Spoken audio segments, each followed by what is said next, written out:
भाऊ जो माझ्या मामाकडे काम करत होता वयाच्या 14 वर्षापासून, तो आणि माझे वडील रिक्षा चालवून, माझी आई एका शेतामध्ये शेतमजूर म्हणून काम करायची. स्वतःचं राहायचं घर आजही, मी IAS म्हणून तुमच्यासोबत बोलते, पण आजही आम्हाला स्वतःचं राहतं घर नाही आहे, आम्ही भाड्याच्या घरात राहतो. ह्या लोकांनीच मला शिक्षणासाठी पैसा पुरवला. माझा भाऊ तिकडं मामाकडे काम करायचा, रात्रंदिवस तो काम करायचा. सकाळी 6 वाजता ते दिवस सुरू व्हायचा, 11 वाजता संपायचा. दिवसभर त्याला काम नसायचं. 2,500 रुपये सुरुवातीला मिळायचे, आत्ता 6,000 मिळायचे. जसे ते पैसे त्याला मिळाले तसे तो माझ्या अकाउंटला ट्रान्सफर करायचा. 1 रुपयाही तो त्याच्यातला स्वतःसाठी घ्यायचा नाही. म्हणून मी सुरुवातीला म्हटलं की माझा छोटा भाऊ जो माझ्यापेक्षा खूप मोठा आहे, त्याचं कारण ते आहे. ह्या लोकांच्या सपोर्टमुळं मी पुढे माझा अभ्यास सुरू ठेवला. फायनान्शियल स्टॅबिलिटी बऱ्यापैकी आली होती. पुण्यामध्ये शिरलो. मी आमच्या कॉलेजचा 12वीचा आर्ट्स, सायन्स आणि कॉमर्समध्ये इंग्रजीचा टॉपर होतो परीक्षा पद्धतीमध्ये. पण माझं इंग्लिश खूप वाईट होतं, प्रचंड वाईट होतं. मी BA इंग्लिशमधून करण्याचा निर्धार केला होता, पण माझं इंग्लिश खूप वाईट होतं. मी एक किस्सा नेहमी सांगतो माझ्या भाषणामध्ये की पहिल्यांदा मी पुण्यासाठी निघालो होतो. आता त्यात गंमत अशी की आमच्या म्हणजे माकडापासून उत्पत्ती झाली ते आतापर्यंतच्या आमच्या जनरेशनमधला मी पहिला 10वी पास, पहिला 12वी पास आणि आता पहिला ग्रॅज्युएट आहे. अशा वाईट परिस्थितीमध्ये मी पुण्यात जाणार होतो. कसलंही वातावरण नव्हतं. पुण्यात जायला निघालो. रात्री 11 वाजता ट्रॅव्हल्स होती. ती ट्रॅव्हल सकाळी 5 वाजता पुण्यात सोडणार होती. वाघोली आणि हडपसरचा एरिया सुरू झाला आणि मोठी मोठी बिल्डिंग्स तिथं असं लिहिलं होतं टू लेट, ज्याचा अर्थ असतो की हे आम्हाला देणं आहे भाड्यावर किंवा विकण्यासाठी. आता मला काही त्याचा अर्थ माहीत नव्हता. मी चष्मा काढलेला होता, मी डोळे चोळले आणि मला विंडो सीट मिळाली होती. मी असं बघत होतो टू लेट. म्हटलं टॉयलेटमधला आय कुठं गेला प्रत्येकाचाच. मग पुन्हा चष्मा घातला तरी टू लेटच दिसतंय, म्हणजे आय कुठंतरी गायब झाला, म्हणजे आपल्याच काहीतरी इंग्लिशमध्ये फॉल्ट आहे असं वाटलं. अर्थात तो फॉल्ट होता. पुण्याच्या फर्ग्युसन कॉलेजमध्ये ॲडमिशन घेतलं. फर्ग्युसन कॉलेजमध्ये खूप चांगले मला मित्र मिळाले. भारतातलं एक नामांकित कॉलेज आहे. लोकमान्य टिळकांनी त्याची 1885ला स्थापना केलेली आहे. खूप ग्रेट कॉलेज आहे. भारताचे 2 पंतप्रधान जे होऊन गेले ते त्या कॉलेजचे आहे. त्यामुळे खूप मोठं कॉलेज होतं. देशभरातून विदेशातून विद्यार्थी तिथे यायचे. त्यात मी आपला गावंढळ मुलगा 12वीमध्ये मराठी शिकला. तिथं तुटकं फुटकं इंग्लिश बोलायचं. तिथं मी ॲडमिशन घेतली. खूप मोठे स्टँडर्ड घरची मुलं मुली यायची. त्यांच्या BMW कार्समधून उतरायची. त्यांचे चांगले विचित्र पद्धतीचे कपडे असायचे. खूप छान प्रकारचे ते इंग्लिश बोलायचे. खूप मोठे त्यांच्याकडे मोबाईल्स असायचे. खाड इंग्लिश बोलायचे. कॉन्व्हेंटची मुलं. त्यांच्यात आपला जिल्हा परिषदेचा शिकलेला 12वी आर्ट्स झालेला आणि आर्ट्समधून तिथं आपलं एक छोटंसं स्वप्न घेऊन विद्यार्थी येऊन बसला. सैराटसारखेच पुन्हा मग वर्गामध्ये क्लास सुरू झाला. तुला काय आवडतं सांग, बुलेट चालवायला आवडते किंवा काय, असं काहीतरी सुरू झालं. आणि मग आम्ही 350 जणांची बॅच होती आणि आम्ही असे सगळेजण बसलेलो होतो. मोठा हॉल होता तिथला. आणि मग झडती सुरू झाली की तुम्हाला काय व्हायचं ते सांगा. आणि माझा शेवटचा नंबर होता. त्यामुळे मी म्हटलं चला आता बघूयात कोणाकोणाला काय व्हायचं आहे. 95% जणांचं उत्तर तेच होतं की मला IAS व्हायचं आहे. बोंबलायला म्हणलं एवढं खडखड भाषेत बोलतायत, एवढ्या चांगल्या गोष्टी यांच्याकडे आहेत, आपल्याकडं तर काहीच नाही, मग आपलं कसं होणार. जर सगळेच हे होणार असतील तर आपण कधी होणार. त्यामुळे माझ्यापर्यंत नंबर येईपर्यंत मी अगदी PSIST पर्यंत आलो होतो UPSC वरून. पण तरी कसं बसं डोक्यात आलं, म्हटलं सर मला पण IASच व्हायचं आहे. आणि गोष्ट अशी आहे की त्या बॅचपैकी मी आज एकटा IAS झालेलो आहे.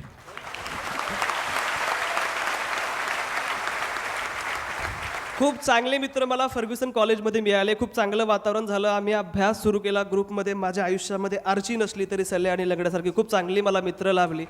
त्याच्या माध्यमातून माझा आणखी जोरात अभ्यास सुरू झाला. खूप चांगला अभ्यास केला. फर्स्ट इयर संपलं. फर्स्ट इयरला मी कॉलेजचा हिरो होतो. कॉलेजच्या मॅगझिनमध्ये माझ्या कविता यायच्या, माझ्या गोष्टी यायच्या, माझा फोटो आला होता. त्यामुळे फर्ग्युसन कॉलेजमध्ये मी रुळलं होतं. माझं इंग्लिश मी इम्प्रूव्ह करायला सुरुवात केली होती. मला माझा विकनेस माहीत होता, त्याच्यावर मी काम केलं. माझं इंग्लिश मी इम्प्रूव्ह केलं होतं. फर्स्ट इयर माझं झालं आणि मग मी विचार सुरू केला की मी ज्या कारणासाठी पुण्यामध्ये आलो, फर्ग्युसनमध्ये आलो, म्हणजे UPSC करण्यासाठी, IAS होण्यासाठी, त्याच्यामध्ये मी 1 वर्षात काय मिळवलं. माझ्या उत्तर अर्थात 0 असं होतं. त्यामुळे मी ठरवलं की आता आपण पूर्ण वेळ UPSCची तयारी करायची. कॉलेज आणि मित्र थोडंसे बाजूला ठेवून आपण जास्तीत जास्त UPSCकडे फोकस करायचा. आणि मग मी जुलैच्या एका क्लास जॉईन केला आणि तिथून मग अभ्यास सुरू केला. त्यातही फार गमती जमती व्हायच्या. माझ्या आयुष्यामध्ये ज्या निगेटिव्ह गोष्टी त्या मी फार गमती जमतीने घेतलेल्या आणि मी तुमच्यासमोर त्या गमती जमतीनंच सांगतोय. असा तो कोचिंग क्लासचा वर्ग 200-250 मुलं तिथं भरलेली होती. मी यायचो. वयाच्या 19व्या वर्षी मी तो क्लास जॉईन केला होता. खूप छोटा मी दिसायचो, कारण 29, 30, 27, 28 असे वयाची मुलं तिथं असायची तयारी करायला. मी खूप छोटा वाटत होतो त्याच्यामध्ये. त्यामुळे मी असं मागणं चालत असं पुढे यायचो. सगळेजण माझ्याकडे असे कौतुकानं बघायचे. काही जण असे चिडवण्याच्या याच्यामधले असे वेगळंच विचित्र असं हास्य करायचे. म्हणजे तुम्ही जर द जंगल बुक बघितला असेल हिंदीमधला, तर त्यात तो मोगली हरवतो बघा जंगलामध्ये आणि तिथं काय येते, तो नाग येतो मोठा आणि ती विचारते प्रियंका चोप्रा त्या मोगलीला की ए नन्ही सी जान इस घने जंगल में तुम कैसे आए. तसंच त्यांचा उल्लेख असायचा की हा कशाला आला असेल बिचारा एवढ्या लवकर इथे. पण मी खूप पॉझिटिव्ह होतो माझ्या आयुष्यामध्ये. मला कळलं होतं की माझी स्पर्धा ह्या 250-300 किंवा देशभरातील 4.5 लाख विद्यार्थ्यांशी नाही आहे. माझी स्पर्धा स्वतःशी आहे. माझ्यामध्ये काही दोष आहे, त्या दोषावर मला बात करायची आहे. ती जर मी करू शकतो तर मी IAS होऊ शकतो. हे ध्येय मी समोर ठेवलं. क्लासमध्ये खूप चांगल्या प्रकारे मी संबंध प्रस्थापित केले शिक्षकांशी. चांगला सेकंड इयरला अभ्यास केला. थर्ड इयरला असताना मी प्रॅक्टिस सुरू केली. 4.5 लाख विद्यार्थी पूर्वपरीक्षा जनरली दरवर्षी देत असतात, म्हणून मला माझा पहिला प्रयत्न होता. माझी स्पर्धा खूप मोठ्या लोकांशी होती, ज्यांनी 4-4, 5-5 अटेम्प्ट दिली होती, इंटरव्ह्यू दिले होते. मी पहिल्यांदाच वयाच्या 21व्या वर्षी परीक्षा देणार होतो, त्यामुळे मला जास्त अभ्यास करणं गरजेचं होतं. म्हणून मी 9 महिने आधीच नोव्हेंबरपासून, म्हणजे ऑगस्टमध्ये पूर्वपरीक्षा होती, नोव्हेंबरपासून मी पूर्वपरीक्षेचा अभ्यास चालू केला. खूप छान अभ्यास केला. ग्रुपमध्ये आम्ही अभ्यास करायचो, प्रचंड अभ्यास केला. पूर्वपरीक्षा दिली. पूर्वपरीक्षाचाही माझा असाच इंटरेस्टिंग किस्सा आहे की पूर्वपरीक्षेच्या 1 दिवस आधी मी अजय देवगणचा दृश्यम बघायला गेलो होतो. मला मूवीज बघायला आवडतात, पण बाकीचे जण खूप टेन्शन घेऊन अभ्यास करत होते. सकाळी 7 वाजता मी सेंटरला पोहोचलो. करण्यासाठी काहीच नव्हतं, म्हणून मित्राच्या मोबाईलमधला डर्टी पिक्चर बघत होतो आणि माझ्या बाजूला एक मुलगा बसून इंडियन पॉलिटी वाचत होता, लक्ष्मीकांतचं. मी खूप चिल होतो, कारण 9 महिने मी खूप चांगला अभ्यास केलेला होता. त्यामुळे मला पूर्वपरीक्षा चांगली गेली. ऑक्टोबरमध्ये बॉम्ब पडला याच्यासाठी म्हणतोय, ह्या एक्झामचं रिझल्टची डेट कधीच देत नसतात, कधीतरी मध्येच ती डेट टाकून देतात. तो बॉम्ब पडला सप्टेंबर-ऑक्टोबरमध्ये. माझ्या मित्राने, उमेश नाव आहे त्याचं, त्याने मला ते रिझल्ट कळवला. रिझल्ट लागायचा त्या दिवशी मी आणि माझा मित्र, आमची एक हाऊसिंग सोसायटी होती पुण्यातली, ती संध्याकाळी खूप सुंदर दिसायची, त्यामुळे आम्ही खूप फिरत होतो तिथं. आणि तिथं मला त्या मित्राचा फोन आला आणि त्याने सांगितलं की अन्सार, कॉंग्रॅच्युलेशन्स, तू पूर्वपरीक्षा पास झालेला आहेस. माझ्यासाठी ही गोष्ट खूप मोठी होती. त्याची 2 कारणं आहेत. एक कारण म्हणजे 3 वर्ष पुण्यामध्ये मी जो संघर्ष करत होतो त्यातून मला फळ ॲज सच काही मिळालेलं नव्हतं. मी फक्त कर्मच करत होतो, पण फळ मला काही मिळत नव्हतं. दुसरी गोष्ट अशी होती की आमच्या गावामध्ये माझ्याबद्दलच्या खूप साऱ्या गोष्टी पसरल्या होत्या. तर ती पहिली गोष्ट ही होती की मला पुण्यामध्ये एक ब्राह्मीण मुलगी आवडली आणि आमच्या दोघांचं लग्न झालेलं आहे. दुसरी गोष्ट अशी होती की जेव्हा कधी, म्हणजे सरांनी सांगितलं की गावकऱ्यांना जास्त प्रेम असतं आमच्यावर, गावकऱ्यांना जास्त चिंता लागलेली असते आपल्या रिझल्टची. ज्यावेळेस मी गावात जायचो, कधीतरी 5-6 महिन्यातून एकदा जायचो मी, पकडायचे असे सगळेजण दिसला की अजून किती दिवस, हा त्यांचा प्रश्न असायचा. त्यांना असं वाटायचं की 4 वर्ष जसं इंजिनिअरिंग केलं की इंजिनियर होता येतं, तसं हे काहीतरी कलेक्टरचं असेल की 3 वर्ष करा आणि कलेक्टर व्हा. त्यामुळे सगळ्यांना सांगून ना की 9 यायचं. त्यामुळे मी ठरवलं की आता यांना भेटायलाच नको आणि बोलायलाच नको. मग मी काय करायचो की 11 वाजता ट्रॅव्हल्स असायची, 6 महिन्यातून एकदा यायचं, सकाळी 5 वाजता गावात सोडायची. 5 वाजता सगळं गाव झोपलेलं असायचं, कोणाला दिसायचं नाही. 2 वर्षात घरात कोडून राहायचं, खायचं प्यायचं, सगळ्यांनी भेटायचं. 11 वाजता पुन्हा ट्रॅव्हल्स असायची जालन्यावरून, 11 वाजता सगळं गाव झोपलेलं असायचं, पुन्हा पुण्याला निघून जायचं. त्यामुळे मला सांगण्यासाठी यश काहीतरी होतं की अरे बघा, मी हे करून दाखवलं. म्हणजे 3 वर्ष जो मी अभ्यास केला, जे माझ्याबद्दलचे माझ्या वडिलांना सांगण्यात येत होतं की मुलं बिघडतात पुण्याला गेल्यानंतर, तसं काहीसं नव्हतं. खूप चांगल्या प्रकारे मी ते प्रिलिम पास झालो होतो. आता मुख्य परीक्षा पास करणं गरजेचं होतं. 100 दिवस माझ्याकडे होते. त्या 100 दिवस मी अहोरात्र प्रयत्न केले, लिखाणाचा सराव केला, भरपूर अभ्यास केला. म्हणजे मी 12 वाजता झोपायचो, सकाळी 6ला उठायचो, पण 11:30 नंतर मला माझा मेंदू एवढा थकलेला असायचा की बसल्या बसल्याच झोप लागायची. आणि ज्यावेळेस माझे डोळे उघडायचे त्यावेळेस सकाळचे 6 वाजून गेलेले असे, म्हणजे बसल्या बसल्याच मी झोप काढायचो. असा खूप अभ्यास मी केला. मुख्य परीक्षा दिली. मुख्य परीक्षेचा अनुभवही चांगला होता. 3 तास लिखाण, 4000 शब्द, 20 प्रश्न, त्याच्यानंतर 2 तासाचा गॅप, पुन्हा 3 तास लिखाण, पुन्हा 4000 शब्द, असे दिवसामध्ये 6 तास लिखाण, 8000 शब्द, असे 2 पेपर सोडवावे लागायचे. पुन्हा दुसऱ्या दिवशी उठून पेपर द्यावा लागायचा, म्हणजे रेस्ट घ्यायला काही वेळ भेटायचा नाही. अशा प्रकारे ती एक्झाम गेली. मुख्य परीक्षेचा निकाल 19 फेब्रुवारीला लागला होता. पण तत्पूर्वी झालं असं की माझी मोठी बहीण, जी 26 वर्षाची आहे, 15-16 वर्षीचं लग्न झालं होतं, तिचे हस्बंड जे होते ते थोडेसे दारू वगैरे प्यायचे आणि त्यांना खूप आजार वाढल्यामुळं किडनी आणि लिव्हर खराब होऊन 9 फेब्रुवारीला त्यांचं निधन झालं. खूप मोठं संकट आमच्यावर कोसळलं, कारण माझ्या मोठ्या बहिणीला एक 8 वर्षाचा आणि एक 2.5 वर्षाचा मुलगा आहे. आणि आता होणार कसं, हा खूप मोठा प्रश्न होता. कारण माझे वडील रिक्षा चालवायचे, भाऊ जे काही कमवायचं ते पैसे मला यायचे, त्यामुळे आमच्याकडे उदरनिर्वाहाचं साधन नव्हतं. मग आता होणार कसं, ही खूप मला भीती वाटत होती. मग 3 दिवस घरी होतो. दीदीने सांगितलं की तू ही परीक्षा पास करणार आहेस, पुढच्या तयारीसाठी तू पुण्याला निघून जा. तिचं मी ऐकलं आणि तेच विश्वास घेऊन मी निघालो. 19 फेब्रुवारी शिवजयंतीचं मला खूप मोठं गिफ्ट मिळालं. मी त्याच मित्राने कॉल करून कळवलं की अन्सार, तू पास झालेला आहेस. 4.5 लाख जणांमधून 15,000 जण मुख्य परीक्षेला होते. 15,000पैकी 2,800 जणांचं इंटरव्ह्यूला सिलेक्शन झालं होतं, त्यामध्ये माझा नंबर होता. ही खूप माझ्यासाठी आनंदाची गोष्ट होती. आमच्यावर जे संकट कोसळलं होतं त्याच्यावर मलमपट्टी एक प्रकारची झाली होती. मराठीतून मी ही परीक्षा दिलेली आहे, त्यामुळे मराठीतून पहिल्या प्रयत्नामध्ये इंटरव्ह्यूला पोहोचणं ही खूप मोठी गोष्ट माझ्यासाठी होती. मी जाणीवपूर्वक इंटरव्ह्यूचं मीडियम हिंदी निवडलं होतं, कारण हिंदी माझी मातृभाषा होती आणि मी कम्फर्टेबल होतो बोलण्यामध्ये. मला पॅनलशी संवाद साधायचा होता.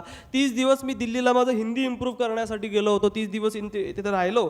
7 एप्रिलला माझा इंटरव्ह्यू होता. 3:30 वाजलेले होते. तिथं खूप प्रेशर असतं, सरांना चांगल्या प्रकारे माहिती आहे. सगळे CISFचे जवान असे गन घेऊन मोठ्या मोठ्या AK-47 घेऊन उभे असतात. आपल्या आयुष्यातला सगळ्यात महत्त्वाचा दिवस असतो, ज्या दिवशी आपण आपले केस कसे ठेवायचे, पायाचा लेस कसा बांधायचा, कसे कपडे घालायचे. तर खूप महत्त्वाचा दिवस असतो. 275 मार्काचा इंटरव्ह्यू असतो. सगळ्यात महत्त्वाच्या दिवशी मी तिथं गेलो. त्या दिवशी मी खूप छोटा वाटत होतो त्यांपेक्षा, सूट घातला असला तरी. त्यामुळे सगळ्यांना असं वाटत होतं की हा इंटरव्ह्यू द्यायला आलाय का याचा कोणीतरी काका इंटरव्ह्यू द्यायला आलाय, असं वाटत होतं. तरी देखील कॉन्फिडन्स ठेवून त्या हॉलमध्ये शिरलो. खूप एन्झायटी थोडी वाढायला लागली होती, हार्टबीट्स वाढायला लागल्या होत्या. 3:30 वाजता माझा इंटरव्ह्यू सुरू होणार होता. तो पिऊन आला आणि तो मला म्हटला, अन्सार शेख कोण आहे? मैंने कहा सर मैं हूँ. चलो अब आपका नंबर लगने वाला है. म्हटलं हा असं बोलतोय का बकऱ्याला कापायला घेऊन चालले, एवढे महत्त्वाचे दिवसांनी अशा प्रकारे बोलतोय. तरी घाबरत उठलो. PK जोशी नावाचं मला पॅनल होतं त्या सरांचं. हिंदीमध्ये माझा इंटरव्ह्यू सुरू झाला. पहिलाच प्रश्न होता की young man what is your age, तुम्ही 22 वर्षाचे आहात का? म्हटलं नाही सर, मी फक्त 21 वर्षाचा आहे. हे बघून ते शॉक झाले होते, खूप आनंदित झाले होते, कारण 21व्या वर्षी त्यांचीच मुलं काय करत असं त्यांना माहीत नव्हतं. तिथपर्यंत मी पोहोचलो होतो. त्यामुळे खूप आनंदाची गोष्ट. अर्धी लढाई तिथंच जिंकून झाली होती त्या वयाच्या फॅक्टरमुळं. मग आता अर्धी लढाई आपल्या उत्तराची होती. 2 प्रश्न माझ्या इंटरव्ह्यूचे खूप गाजले आणि ज्यांना मला खूप चांगले मार्क्स मिळवून दिले. मला 199 मार्क्स आहेत 275 पैकी, खूप जास्त मार्क्स आहेत. त्याची कारणं बघा. विचारलं की मुस्लिम युवकांचं एवढं रॅडिकलायझेशन का होतं ना, आपण बघतो. मी मुस्लिम असल्यामुळे मला मुस्लिम प्रश्नांची माहिती पाहिजे, म्हणून त्यांनी मला विचारलं, बघूया त्याला माहितीकडे. मग 6-7 कारणं सांगताना एक वहाबिझमचा उल्लेख केला. मग विचारलं वहाबिझम काय असतं. मग ते उत्तर देताना शिया सुन्नीचा उल्लेख केला. त्यांना असं वाटलं की हा सुन्नींना क्रिटिसाइज करतोय, टीका करतोय, म्हणजे मे बी हा शिया मुस्लिम असेल. म्हणून त्यांनी मला लाईटली विचारलं की तू शिया मुस्लिम आहेस का सुन्नी मुस्लिम आहेस. त्यावेळेस म्हटलं सर मी इंडियन मुस्लिम आहे, बाकीच्या गोष्टीवर विश्वास नाही आहे माझा. 21 वर्षाच्या मुलाकडून हे उत्तर त्यांना अपेक्षितच नव्हतं. त्यामुळे ते शॉकही झाले आणि आनंदीय झाले. नंतर मग शेवटी पॅनल मेंबरने मला विचारलं की अन्सार तुला 10वीला जास्त मार्क्स होते आणि 12वीला जास्त होते आणि 10वीला कमी होते, असं का झालं? म्हटलं सर वेगवेगळी कारणं दिली. म्हटलं की संस्कृत सारखा स्कोरिंग सब्जेक्ट होता, मॅथ सायन्स नव्हतं. मग संस्कृतमध्ये 100 पैकी 100 पडले होते म्हणे. मी म्हणालो, मग ते म्हणे अरे मला पण 100 पैकी 100 पडले होते. मग म्हणे कसं काय पडले तुला? म्हटलं सर रट्टा मारला होता. आमच्याकडं तेच चालत असतं, कारण तुम्हाला जर कुठेतरी ॲडमिशन घ्यायचं असेल तर रट्टा मारा, अभ्यास करा, डोळे झाकून. मी तेच केलं. ते म्हणले अरे मी पण रट्टाच मारला होता. म्हणजे मी प्रामाणिकपणे ते उत्तर दिलेलं होतं जे होतं ते. त्याच्यानंतर ते मला म्हणाले की अन्सार सांग, टू गो जाणे याला इंग्लिश संस्कृतमध्ये कोणता शब्द आहे? मग मला माहित होतं बुद्धम शरणम गच्छामी. म्हटलं सर गच्छ. मग म्हणे त्याचं भूतकाळ वर्तमान काळ आणि भविष्यकाळ सांग. म्हटलं सर रट्टा मारलो त्यामुळे आता काय आठवत नाही. मग म्हटलं सर एक आठवतो गच्छामी. ते म्हटलं त्याचा काय अर्थ? म्हटलं सर मी जातो, बुद्धम शरणम गच्छामी, मी बुद्धाला शरण जातो. म्हटलं मी जातो असा अर्थ होतो. मग ते म्हणले एखादा श्लोक आठवतो का? म्हटलं सर आठवतो, सांगू का? ते म्हटले नको राहू दे, आता येत असेल तर ते कशाला विचारणार. त्यामुळे ते म्हटले की अन्सार तुझा इंटरव्ह्यू झाला आणि तुझ्या पुढच्या वाटचालीस आम्ही तुला खूप खूप शुभेच्छा देतो. आता हा इंटरव्ह्यू तर संपला होता माझा, पण याच्यावेळेस असं असतं मी वाट बघत होतो की कधी म्हणतात तू जाऊ शकतो. मी त्याच्याकडे असं हसत हसत बघतोय. म्हणजे प्रोटोकॉल असतो की थँक्यू म्हणायचं, हॅव अ नाईस डे म्हणायचं, आपण निघायचं. पण मी त्यांच्याकडे हसत हसत बघतोय. मग बाजूचा मेंबर म्हणला अन्सार नाव गच्छामी, तू जाऊ शकतोस म्हणून.